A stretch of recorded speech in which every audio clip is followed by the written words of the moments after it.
Okay. Hi, everyone. My name is Ray, and I'm going to do the first episode of the OKPAN Voices informational series. So, we just wanted to give you guys an extra resource of things we know that are prevalent to you guys. And the first thing I wanted to talk about with y'all is the do's and don'ts of AI when writing.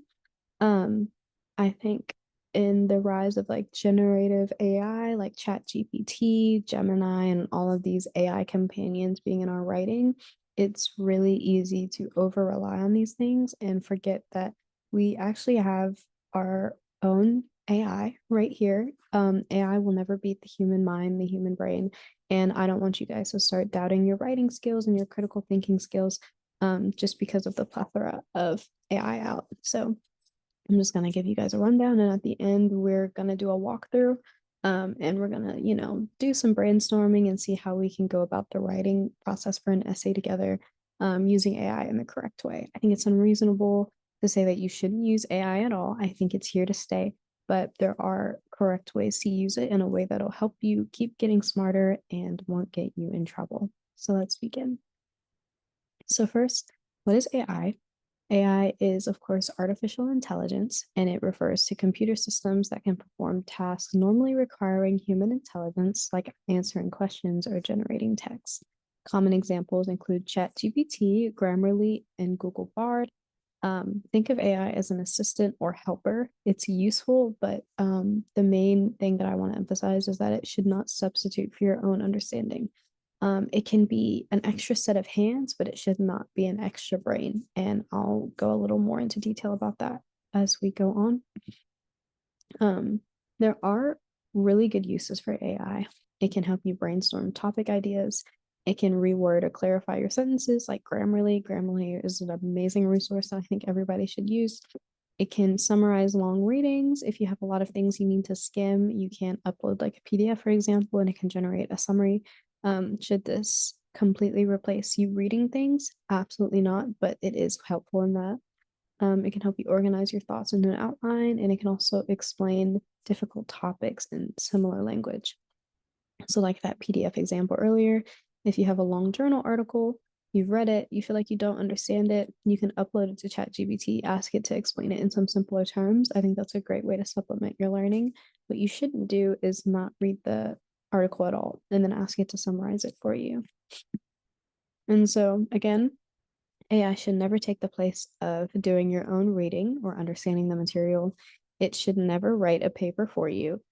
Um, you should not use it as a replacement of your critical thinking and analysis, and you shouldn't use it to properly cite and verify sources because it's known that chat will actually make up sources that don't exist.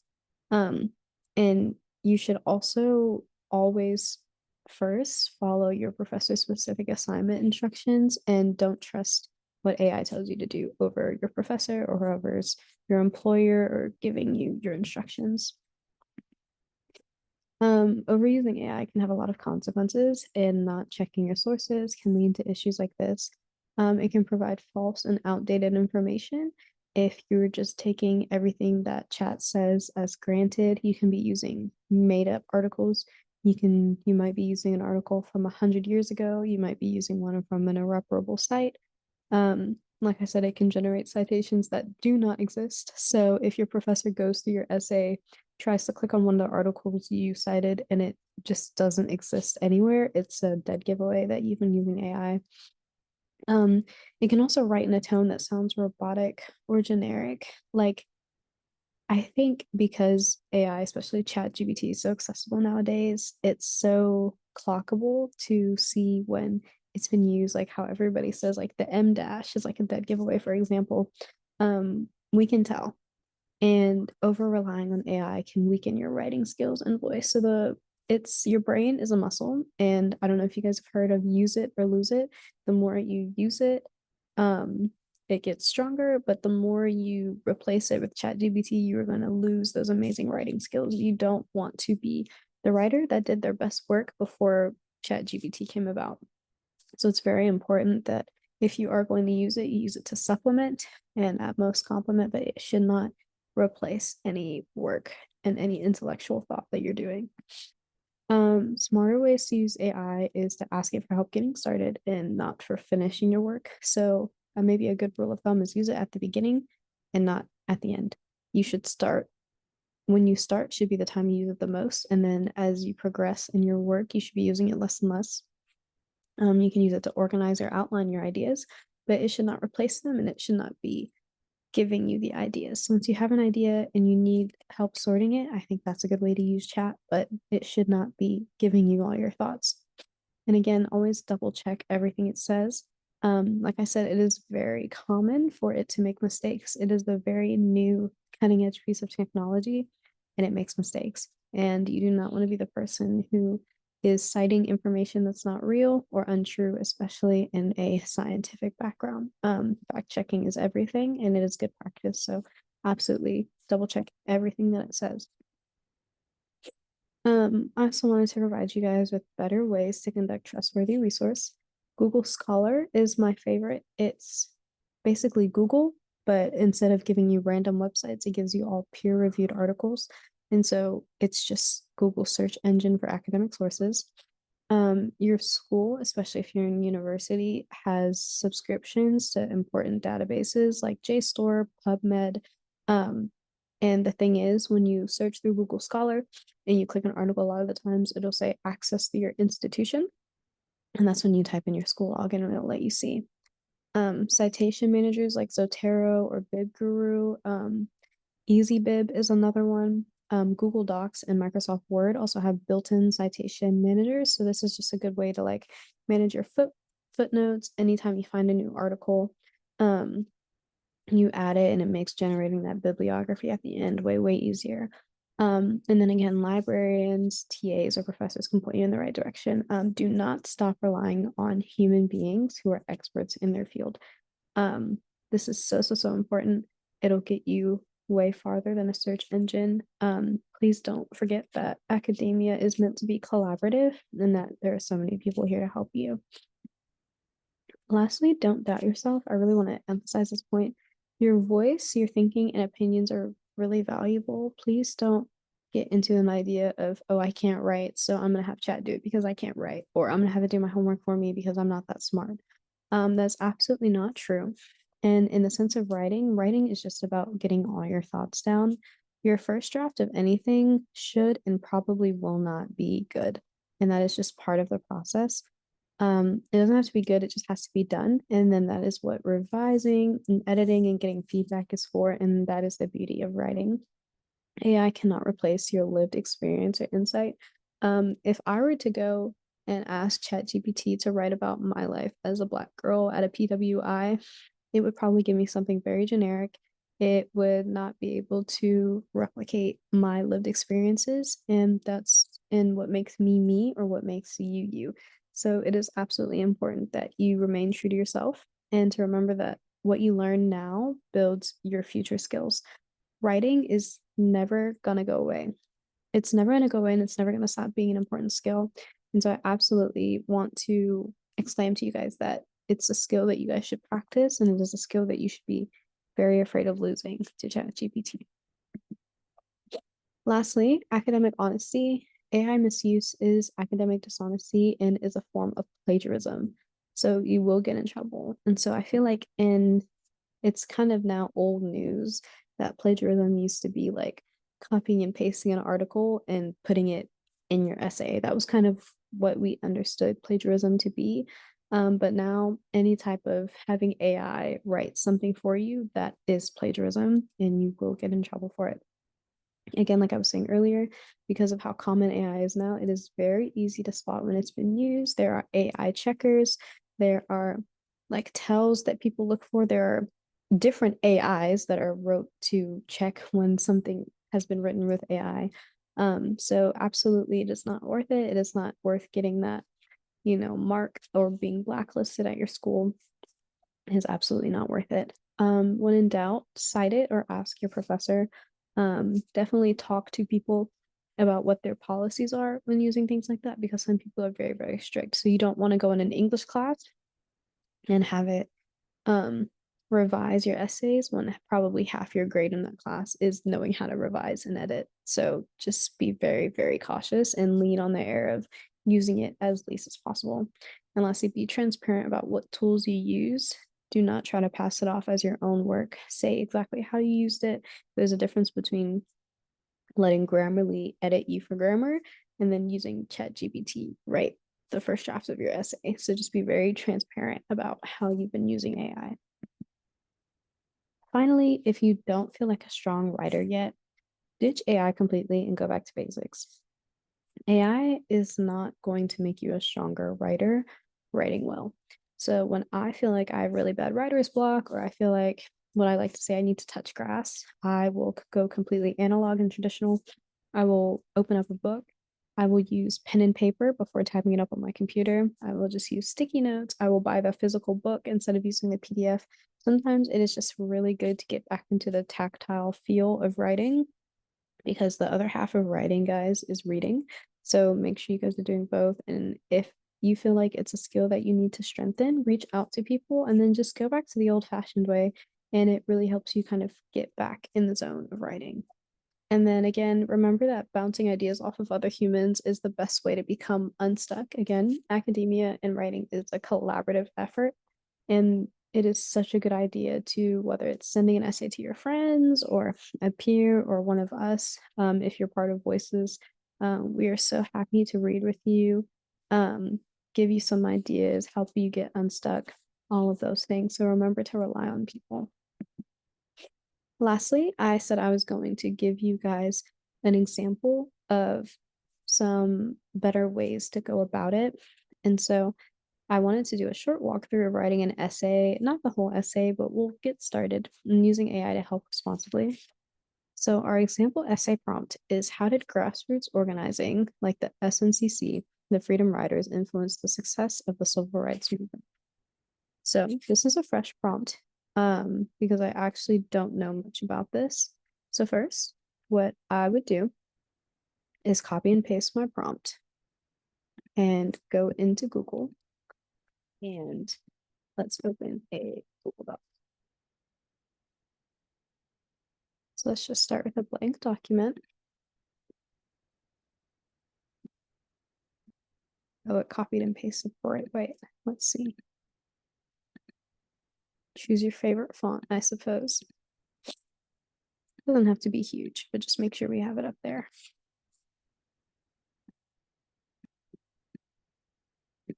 I'm very finicky about my formatting. So example essay writing.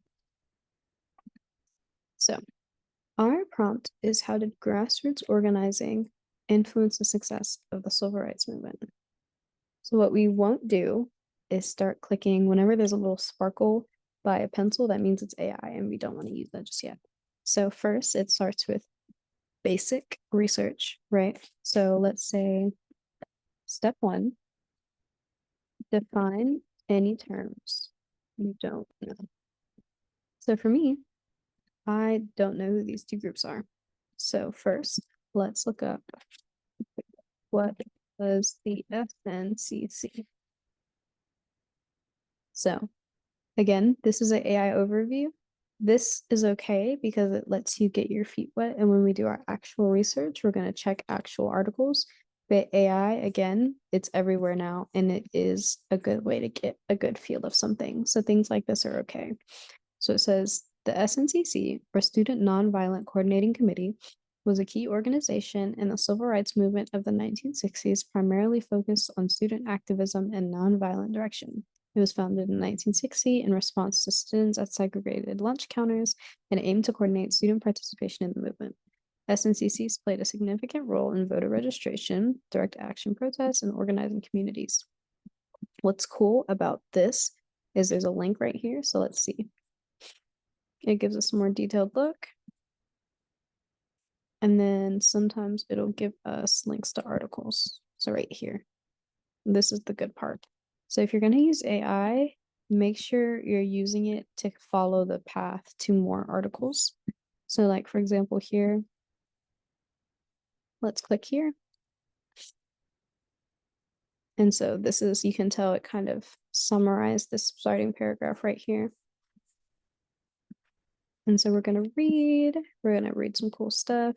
see how it emerges from the sit-in movement, all of that. And so sometimes what I like to do, just as I'm getting started, is I'll take whatever paragraph stood out to me the most, and I will add it just to my notes page.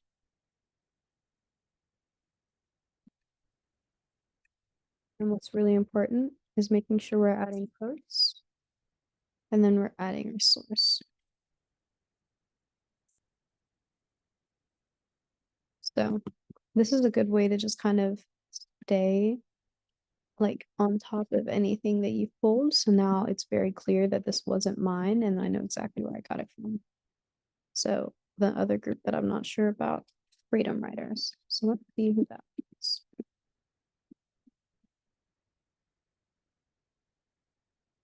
So who were the freedom writers? Again, this AI overview is really nice. So just giving me a quick summary. So it says the Freedom Riders were a group of civil rights activists, both Black and white, who participated in bus trips through the American South in 1961. Their goal was to challenge segregation in public transportation facilities, specifically buses and bus terminals. They aimed to test Supreme Court rulings that declared segregation in interstate travel unconstitutional. So again, let's see where it brings us. History.com is a great place to kind of get a summarized version of information. Peer-reviewed journals are going to be your best bet, but history.com is really, really good. So it's giving us some of our prominent leaders. Again, just because we're learning about it, let's read. So we've got a lot of good information. So again, just because we're kind of getting our feel of everything, what I'm going to do is paste our little intro paragraph, make sure I put quotation marks because so I know when I look at this later, maybe I'm writing this essay over the course of a week or two, so that way I don't forget that this isn't something that I wrote. Again, pasting that in here, and now we're good. And even, what's another word? Grassroots organizing. And this is, maybe you know what these terms mean, maybe you don't, maybe you feel a little sure about it. It's totally fine. And this is just an extra 10 minutes kind of added to your research process. And that'll make your writing so much stronger, just so you know what exactly you're talking about.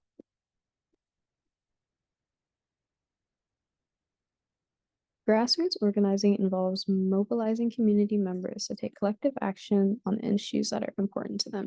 It's a bottom-up approach, focusing on direct engagement with individuals rather than relying on top-down leadership or traditional political methods.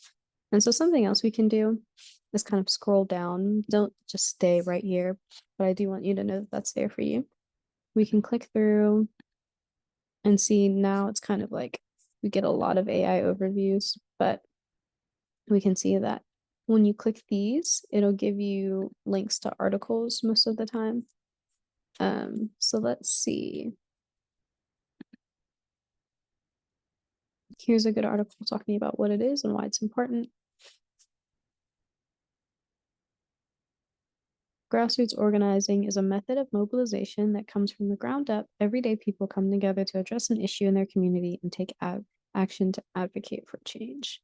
So I think this is a pretty great summary. So I'm going to use that as my intro paragraph. And again, it's really important that I keep track of my sources. So we're going to copy and paste that link as well.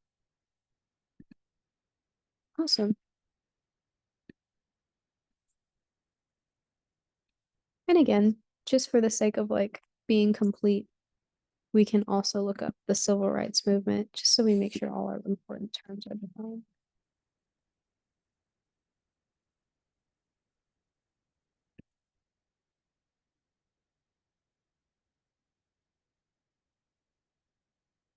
Again, the civil rights movement was a period of intense social and political activism in the United States.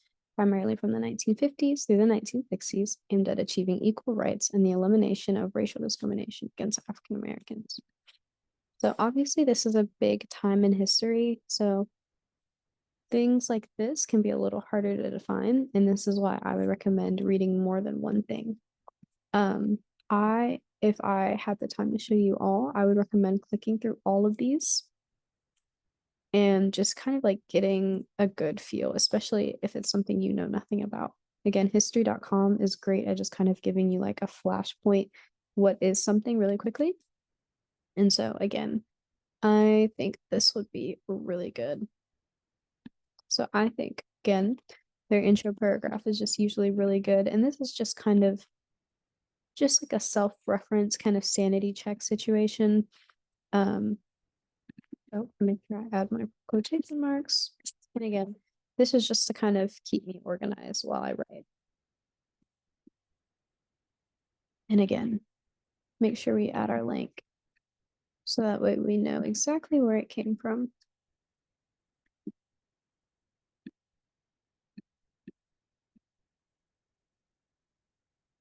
Okay, this is awesome. So first we wanted to define any terms we didn't know. We've done that. We know what the Student Nonviolent Coordinating Committee was. We know who the Freedom Riders were now. We know now that those were grassroots organizations because they were bottom up. And again, we know that this is taking time in the place of the Civil Rights Movement, which is a struggle for social justice, for equality in African Americans. So the next thing I would do after we've defined any terms that we know is write out your main argument so that you can construct a narrative. So what does this mean? So it's asking, how did grassroots organizing influence the success of the civil rights movement? So we want to argue that the SNCC and the Freedom Riders were part of the reason why the civil rights movement was successful. You want to dig into how the prompt is written to be able to phrase and kind of answer the question. It's kind of like a call and response. If your professor is asking you, how did this lead, like, how did this cause this? You want to respond with, this caused this by, if that makes sense. And so you just want to go into kind of relating back to exactly what they're asking you. And so we can just write down some notes. Grassroots organizations brought people together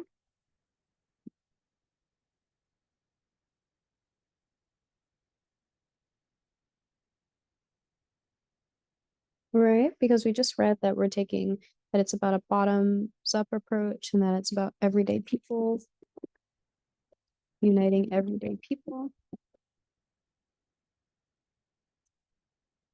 So let's see, if this were around the point I were getting a little stuck, this is when I would say, let's open chat and let's see what we can do. So a good thing to do. And so what you could do was you could just copy and paste this. So we can see what that gives me. What happens when we put our prompt into here. Another thing to remember is that ChatGPT doesn't know how to disagree with people. So because of the way this prompt is written, it would never tell us that it didn't influence the success of the civil rights movement. It's a really big yes man.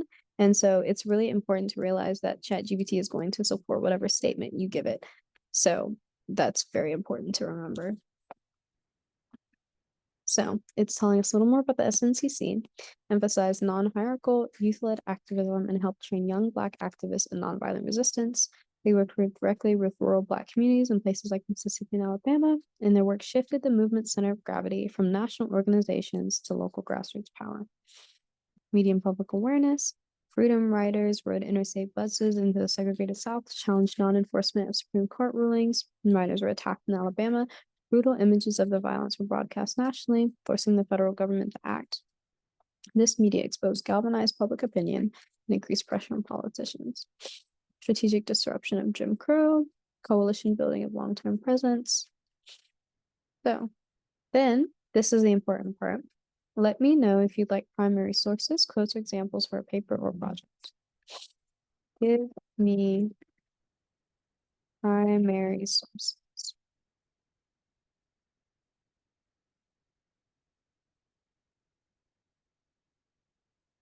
So the important part is to actually link to these things and make sure that they exist. So let's see what it's giving us.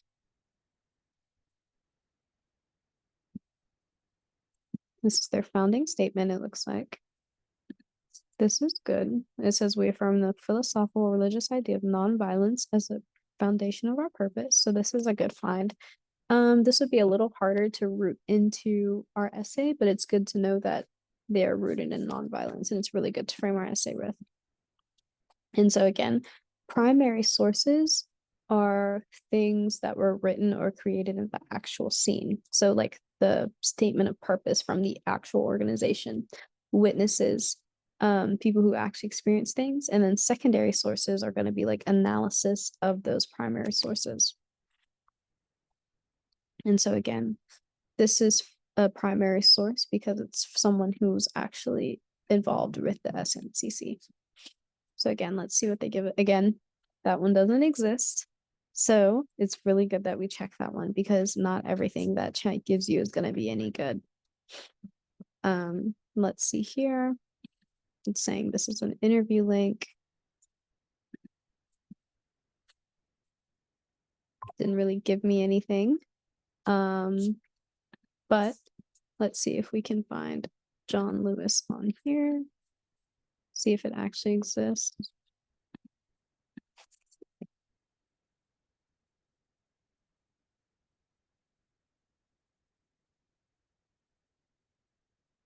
So the good thing is it's actually here.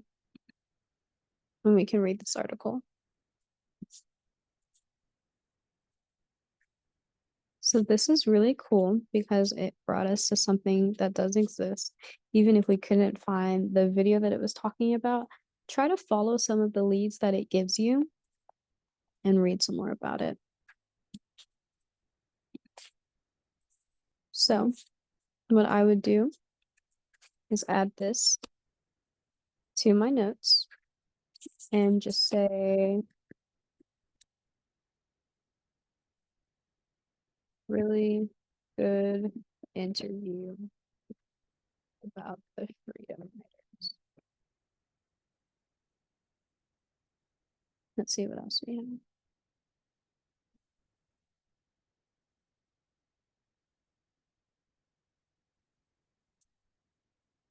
Page not found. Awkward. But again, what you can do is just see if it exists. Even if that exact link doesn't work, you can still search and see if it's there on the archives. So again, what's really cool, this is archives.gov. This is an amazing resource for anything history related because these are literally the national archives and everything on here is legit.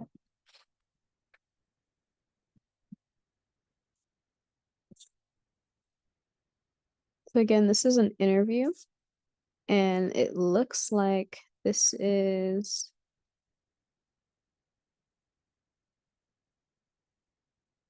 talking about how the president at the time got gradually more and more involved in the civil rights movement and how the freedom riders brought public media attention.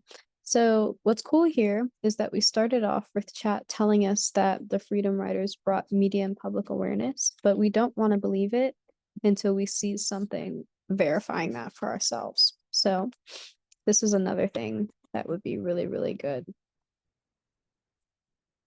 So copy and pasting that. details how the freedom riders garnered media attention to the civil rights movement and got the national government's attention. So that right there is a really good answer to our question. How did the SNCC and the freedom riders help influence the civil rights movement? We now know that part of our answer is garnered media attention to the civil rights movement so that people in power would pay attention.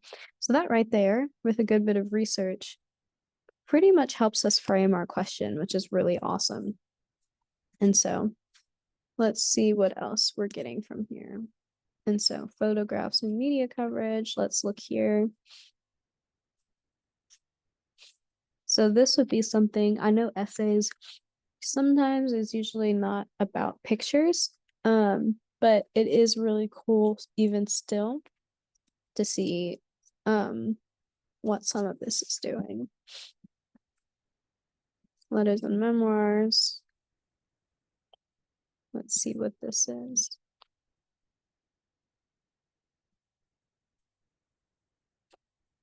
Awesome. So this looks like a book and a memoir. So this would be a longer form of content. And so another example of what we can do is take the title of this and ask chat to tell us what this was about. So part of this, tell me more about the memoir Coming of Age in Mississippi.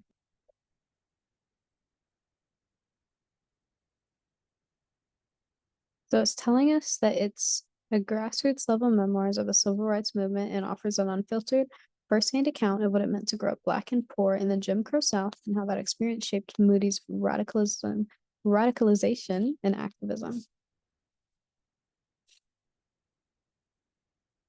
So based on this, ChatGPT is really good at summarizing points and letting you know if it's something that you should go and read yourself. So this would depend on what approach you wanted to take for your essay.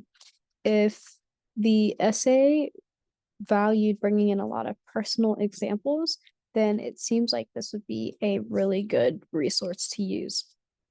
However, if this was something to be written about purely in the third person, more of like a big picture level, then maybe mentioning Anne Moody would be enough, but maybe it would be better to devote your time to more like analytical things.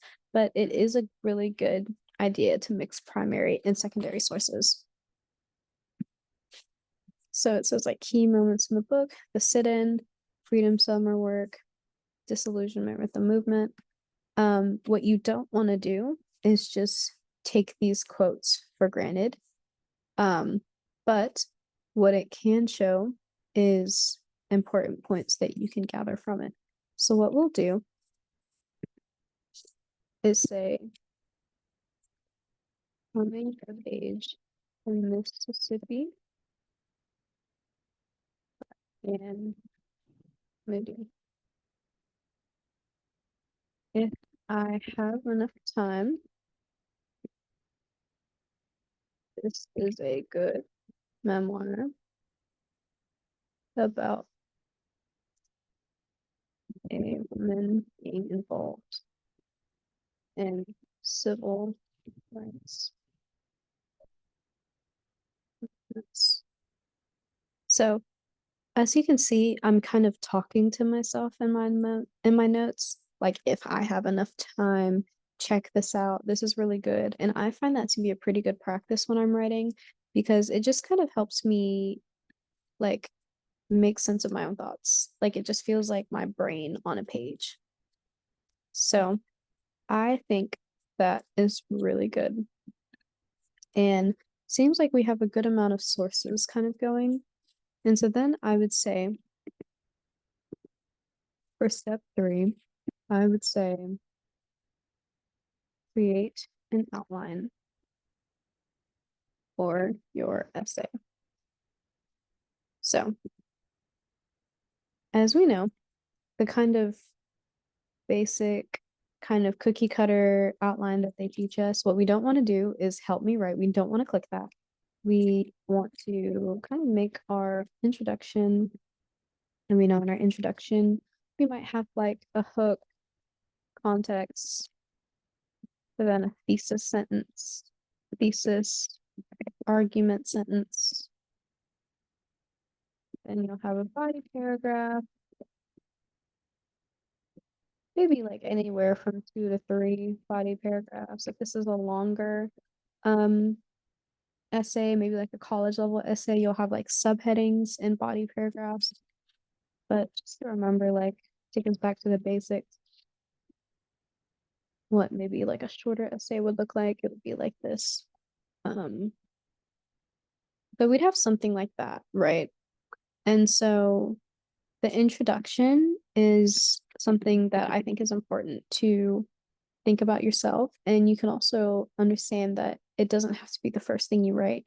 So if I were to sit here, I would probably be like, the civil rights movement. And so when I'm trying to think of defining the civil rights movement, I want to think of how I found a really good definition here. And I want to make sure that I'm putting it in my own words. So sometimes it can be difficult to take like historical events that seem like they can't be described in more than one ways. Like there's only so many ways to say 1950s and 1960s, right? But I think taking this and just kind of like rephrasing it, rehashing it, taking what's important. Um, and sometimes what I struggle with will be like, dang, why didn't I say it like that? Like, struggle for social justice is a really good way to put that. But just remember that you have something just as valuable to say. So if I were to sit here, I would probably be like, the civil rights movement was a, instead of struggle, maybe we can say fight was a gradual, um, and this is part of the writing process, right? I wanted to be honest with you guys and let you guys see that I get stuck. I have to delete and like redo things because that's truly just what makes the writing process beautiful. So like the civil rights movement was a gradual evolution of policy. Sure, I might change that later. That allowed that. Well, I feel like it was more than policy, right? Let's say the civil rights movement was, hmm, what should we say? The civil rights movement, let's go back to fought. Fought for integration of African Americans into the into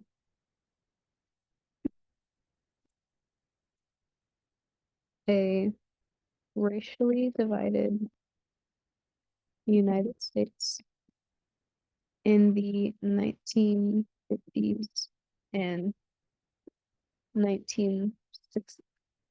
So the civil rights movement fought for integration of African Americans into a racially divided United States in the 1950s and 1960s. So what we can do, I didn't come up with that. I didn't invent the civil rights movement. So we need to remember that we need to cite. And so what we can do, something that I really like to do, is use footnotes. I think they're awesome. And let's see where we can find that.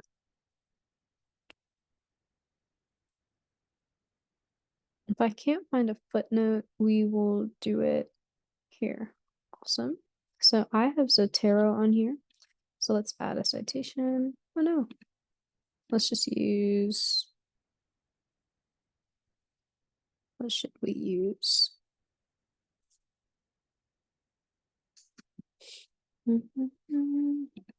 We have a few other ways of doing a bibliography. But as for right now, we will just add history.com. This isn't properly formatted, but as long as we know that there's something right there, it's good for writing right now. And so that might be like our intro. We might say something about, might say some more stuff about, introducing our new things. And then we would make our argument that grassroots organizations such as the SNCC and the Freedom Riders were pivotal to the movement's success because of their amplification of events in popular media and their influence on public opinion.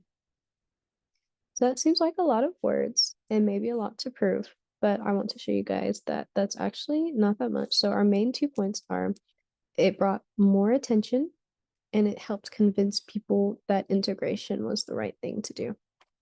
And so this is kind of our working introduction sentence. And so then we might go in and say, the nonviolent, what's the name of our guys? Student Nonviolent Coordinating Committee.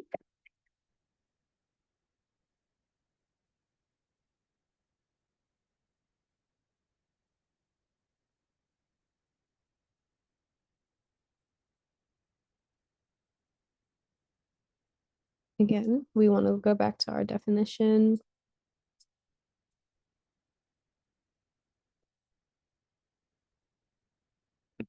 Was founded in response to the sit-in movement and rallied students together who wanted to take action in peaceful protest.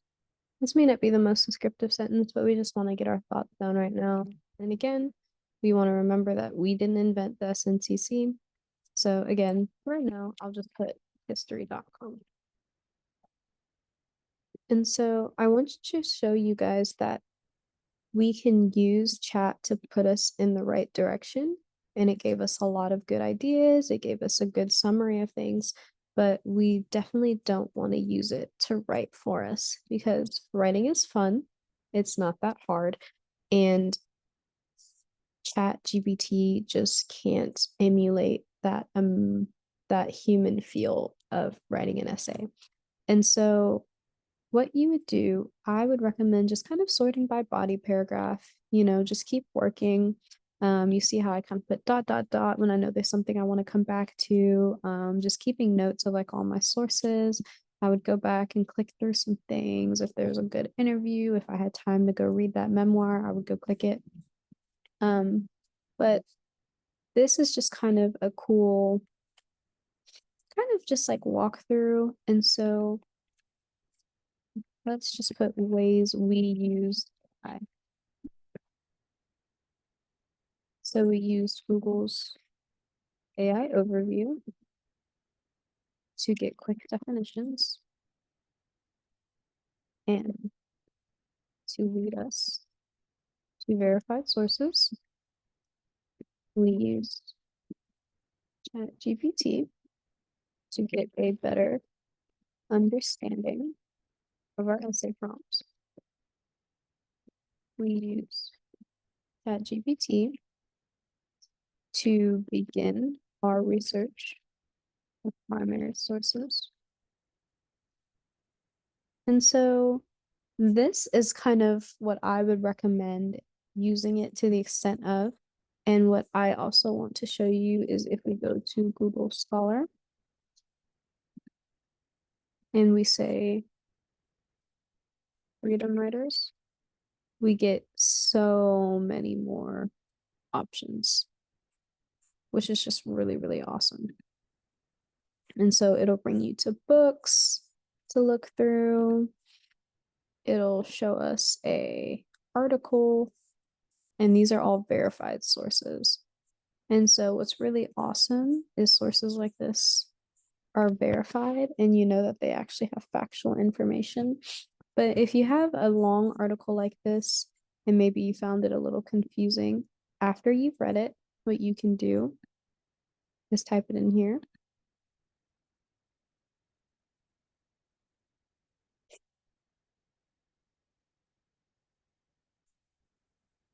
And it'll kind of summarize a core argument. And so it says frames the freedom riders not only as protests against segregation, but as direct challenges to racialized systems of movement. She argues that writers interrogated the technology and regulation of transportation, which upheld segregation. So this is all really cool. And so another thing we can use chat for to reinforce our understanding of journal articles. So these are all really cool ways to use ChatGPT. Again, it's not going anywhere, but we did not use chat to write for us or to generate chunks of writing. That is a no-no. That is a no-no, guys. And we do not want to do that. I'll even put it in red. But I don't want you guys to be fearful of AI. It is a tool, but just make sure that we are not using it to write for us. We can write just fine. You might find it takes a little while. You might find yourself doing what I did of kind of like backspacing, typing again, kind of thinking to yourself, what can I say? Things like that. But that's just part of the writing process. And something else that I want you guys to remember, there are dictionaries, digital, oh, I did do that. Digital encyclopedias. Thesaurus.com is one of my favorites when you find yourself being a little repetitive. Finding synonyms for words is super, super helpful. We use Google Scholar. We saw that Google Books has a lot of cool things. And so we want to remember all of these things. Because ChatGPT is not the end all be all. The best thing that chat can honestly do for you is point you in the direction of sources that are actually worth it. So just remember that. This was just kind of an example of how I would get started on an essay. I hope this was helpful to you guys. And yeah, that's all I have for this episode. Again, please let me know if this was helpful for you. And I really appreciate it, guys. Thanks so much.